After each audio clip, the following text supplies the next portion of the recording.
Krita. Part 1 of this video got over 500,000 views in a week, and across thousands of comments, one app got requested more than any other. And honestly, it earned it. Krita began in 1999 as part of the KDE project under the name K-Image Shop. It wasn't originally a dedicated art program, but in 2009, the project pivoted heavily toward digital painting. That decision turned Krita into one of the most respected free creative apps on the internet. Here's the key thing. Krita isn't trying to be Photoshop. Photoshop edits everything. Krita was built for the person who opened their laptop and immediately wanted to draw dragons, spaceships, or anime characters. The star is the brush engine. Dozens of customizable brushes, stabilizers for smooth line work, seamless texture modes, even built-in animation tools. Whether you're sketching characters, drawing comics, or designing an entire fantasy world instead of answering emails, Krita has you covered. It's used by professional illustrators and concept artists worldwide. This isn't one of those apps that's impressive for being free. It's impressive, period. The savings are sustainable too. Corel Painter costs over $400, while Photoshop subscriptions can easily exceed $250 a year. Krita costs absolutely nothing. Its one limitation is that it's a painting tool, not a photo editing workflow tool. If you're organizing thousands of raw photos from a vacation you'll never sort through, look elsewhere. Photoshop was never really built for painting. It tolerates it. Krita was built for it, by artists, for artists, and somehow still costs less than a cup of coffee, which is probably why people wouldn't stop recommending it. Photopea. One of the biggest debates after the last video was GIMP. Some people loved it, other people opened it, clicked 3 buttons, and immediately started looking for alternatives. So here's the other answer, Photopea. The idea behind Photopea sounds fake until you use it. It's Photoshop running in a browser tab. No installation, no launcher, no account creation, no mysterious background process eating RAM while you're asleep. You just open the website and start editing. And surprisingly, it isn't some stripped down knockoff. Photopea supports Photoshop's own PSD files, layer masks, blend modes, most of what people actually open Photoshop for. If you're on a school Chromebook, an old laptop, or a work computer where installing software is about as easy as getting a meeting approved, Photopea still works. I've genuinely opened Photopea on a lockdown work laptop just to crop one image, fully expecting it to get blocked. And it just opened. No install, no permission box, nothing. What's even crazier is that it was created by a single developer, Ivan Kutzker, and is mostly funded through ads. Not the annoying kind that cover half your screen either. There's also an inexpensive premium option if you want an ad-free experience. For most people, Photopea can replace a Photoshop subscription entirely, potentially saving around $260 a year. The catch? It's browser-based, so huge multi-layer projects lean hard on your RAM, and pros on massive commercial work will hit its limits. But for everyday editing, thumbnails, school projects, even surprisingly advanced work, it's absurdly good. It's basically Photoshop cosplaying as a website. And the first time you use it, you'll keep expecting a free trial expired message that never shows up. Inkscape. One of the most common comments after the last video was surprisingly specific. You forgot a vector editor. Fair point, so here it is, Inkscape.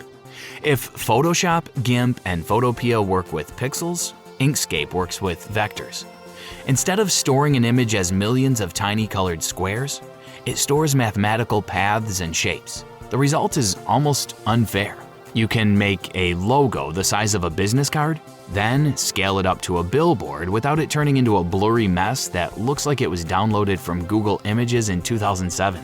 That's why logos, icons, and branding are almost always a vector, anything that might get resized later. Inkscape is a free open source alternative to Adobe Illustrator that's been around since 2003. Over 2 decades of development have turned it into a genuinely capable design tool. Node editing, path operations, layers, live filters, and full support for the web's standard vector format. It fits into most professional workflows without much drama. For students, freelancers, and small businesses, Inkscape can replace Illustrator entirely, potentially saving around $276 a year. The downside is that it occasionally reminds you it's an open source project. The interface feels a little dated, typography still trails Illustrator, and very complex files make it think about its life choices for a few seconds. But for most people, it's more than enough. Pixels panic when you start scaling them. vectors just shrug. And Inkscape gives you that infinite resolution power for absolutely nothing. LMMS. If you've ever watched a music producer click random squares for 5 minutes and somehow emerge with a beat that gets 50 million Spotify streams, you've probably wondered how expensive that software is. Usually the answer is more than you'd like. That's where LMMS comes in. Originally short for Linux Multimedia Studio, LMMS is a free open-source digital audio workstation that now runs on Windows and Mac too. Think of it as the door into music production minus the price tag. The workflow will feel familiar to anyone who's seen FL Studio. You've got a piano roll for writing melodies, a pattern-based system for building songs, a beat and bassline editor, and a collection of built-in synths, instruments, and samples to get started immediately. It also supports VST plugins, which means you can expand it with thousands of additional sounds and effects once you start taking music production more seriously. It's especially good for electronic music, hip-hop beats, and anyone learning the fundamentals. It's the kind of software that lets you go from, I wonder how songs are made, to, I accidentally spent 6 hours making a drum loop surprisingly quickly. The biggest limitation? It's built around MIDI and patterns. Unlike professional audio workstations, it won't natively record vocals or live instruments, and the workflow can feel intimidating at first. Small trade-off when the alternative costs money up front. FL Studio starts at around $99 and jumps to about $199 for the Producer Edition. LMMS lets you find out whether music production is your next passion or your next abandoned hobby without spending a cent. And honestly, that's probably the safest way to discover you're terrible at making beats, or surprisingly good at it. Kdenlive, Shotcut. The #1 complaint about the last video wasn't VLC, GIMP, or Blender. It was DaVinci Resolve. Not because people disliked it, because they opened it, saw 17 panels, 40 buttons, 3 timelines, and immediately decided editing videos wasn't for them. Fair. So if DaVinci Resolve feels like a professional movie studio, Shotcut and Kdenlive are the editors for people who just want to make videos without earning a film degree first. Let's start with Shotcut. It's the simpler option. The interface is cleaner, the learning curve is gentler, and most beginners can figure out the basics within an hour. Cut clips, add transitions, throw in some text, adjust audio, export video, done. It focuses on the 90% of editing that most people actually do. Kdenlive sits one step higher on the ladder. It's still free and open source, but it offers more advanced features, better multi-track editing, additional effects, and more control over complex projects.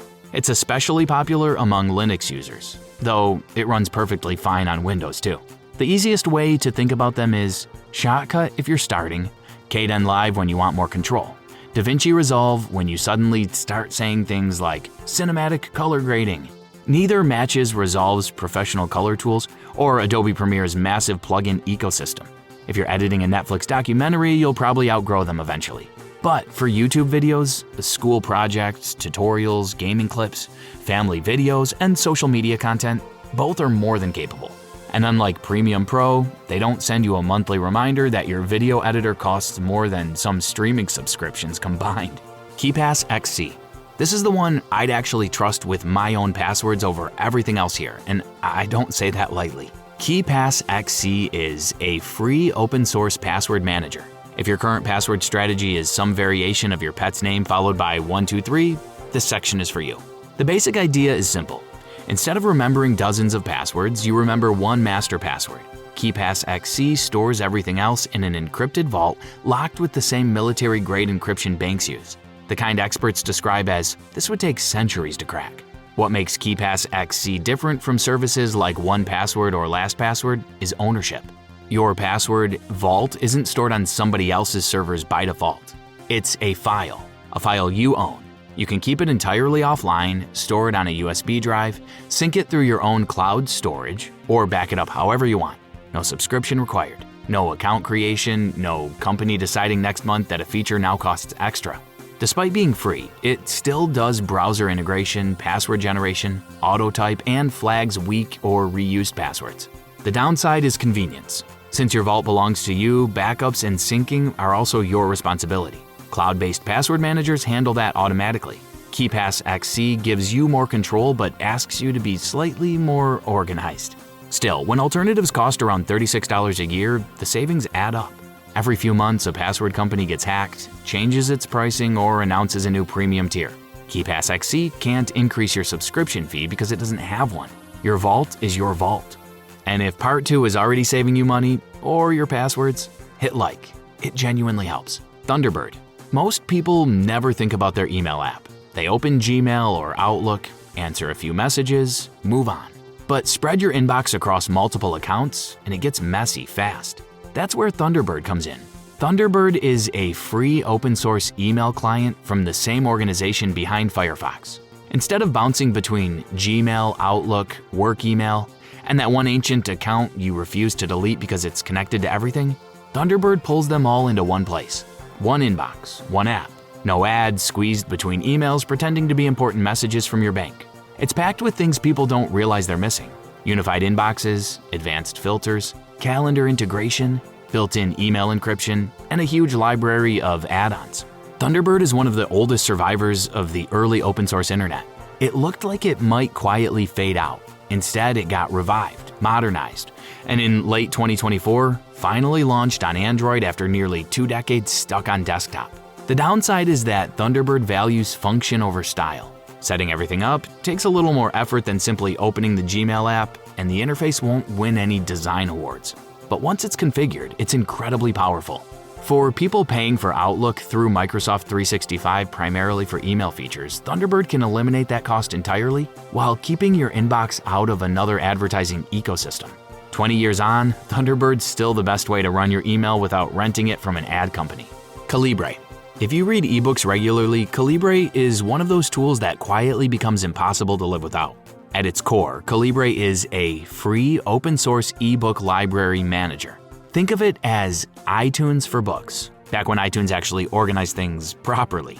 EPUB, Mobi, AZW, PDF, dozens more. That might not sound exciting until you've tried moving a book from one device to another and discover that every ebook company has its own favorite way of making simple tasks complicated. And in 2025, this became even more relevant. Amazon removed its download and transfer via USB option for Kindle purchases, tightening control over how users access their libraries.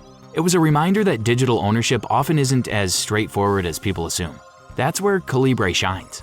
It organizes books you legally own, moves them between compatible devices, and builds a library that isn't chained to one storefront.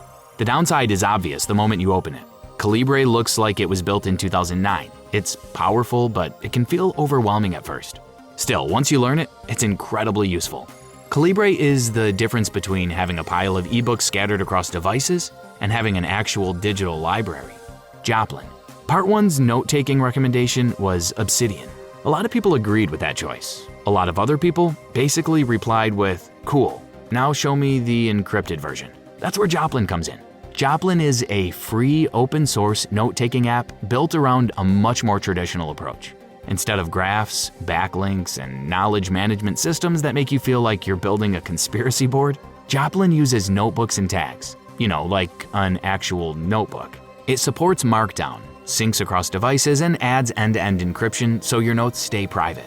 Best feature, a web clipper that drops articles, recipes, or whole web pages straight into your notes in one click. If you're coming from Evernote, the transition is even easier because Joplin can import Evernote files directly. The app stays free either way, and the notes are yours. The trade-off? Joplin isn't chasing the second brain dream. Less of the interconnected magic Obsidian fans love. For people paying around $130 a year for Evernote, Joplin can replace it completely. Obsidian is great for connecting ideas. Joplin is great for writing them down, keeping them organized, encrypting them, and never worrying whether next year's subscription increase is about to lock half your notebook behind a paywall. MPV. Part 1 crowned VLC as the best free media player. The comments immediately turned into two camps. One side said, correct. The other side just kept typing the same 3 letters. MPV. So let's settle that debate. Full transparency, I'm a VLC guy. I've tried switching to MPV 3 separate times and crawled back every time. But I get the obsession. MPV is a free open source media player, but unlike VLC, it takes a very different approach. VLC tries to be everything: media player, converter, network streamer, DVD player, file repair tool, and occasionally a miracle worker. MPV mostly just wants to play video, and do it extremely well. The first thing you'll notice is how minimal it is. Open a video and it's basically just the video. No giant menus, no settings panels, no buttons you'll never touch. Under the hood, it's incredibly powerful, lighter than VLC, easier on resources, and a favorite among people who watch a lot of high-resolution content. HEVC, 4K, HDR, advanced color management, high-quality scaling, that's MPV's home turf. The catch is that MPV expects you to meet it halfway, and a lot of customization happens through configuration files rather than friendly menus. If VLC feels like an appliance, MPV feels like something built by people who genuinely enjoy editing text files. So here's the honest verdict. For most people, VLC is still the right answer. It plays almost anything, requires zero setup, and just works. But if you notice video quality differences, care about HDR, watch a lot of HEVC, or just enjoy tweaking software to perfection, MPV is probably your player. Honorable mentions: ShareX. It's a free open-source screenshot and screen capture tool that quietly replaces a bunch of paid software without ever asking for attention. Standard screenshots, region captures, scrolling screenshots for long web pages, even screen recording and GIFs. But the real reason people stick with it is what happens after you capture something. ShareX has a huge automation system built in. Annotate, blur sensitive info, upload to the cloud, and copy the link to your clipboard, all in one click. It's perfect for tutorials, bug reports, documentation, or anyone tired of juggling 5 different apps. And yes, it replaces tools like Snagit, which costs around $60 or more. ShareX costs nothing. qBittorrent. qBittorrent is the answer to what if uTorrent didn't get weird. Free, ad-free, lightweight. No bundled software, no pop-ups, no premium speed boost buttons that do nothing except exist. You still get built-in search, bandwidth scheduling, sequential downloads, and RSS support, without the interface turning into a billboard. Used responsibly, it's the standard for legal content like Linux distributions and public domain media, where torrents are actually one of the most efficient ways to move large files on the internet. Across Part 1 and Part 2, these apps replace well over $3,000 a year in paid software. Creative tools, security, notes, media, the whole stack. Free software trades a little setup time for $0 forever. For most people, that's a deal. So which one did you come here for? Which are you actually installing, and what did we miss? Because at this point, you're basically writing Part 3 in the comments. And next time, we're not adding apps. We're going after the subscriptions still draining your account. If even one of these just saved you a subscription, do me a favor and subscribe. We break down the tech and software you actually use every week, so you stop overpaying for stuff that already has a free version. Now here's the thing. You now have the free apps. But there's one category of free tools we didn't cover, and it's probably the one changing how people work faster than anything else on this list. AI models. ChatGPT, Gemini, Claude, Grok. Most people just use whichever one they heard of first and never question it. That decision is affecting how fast you work, how good your output is, and whether you're using the right tool for the wrong job. That's exactly what we're covering next. Click the video on screen right now, and I'll see you there.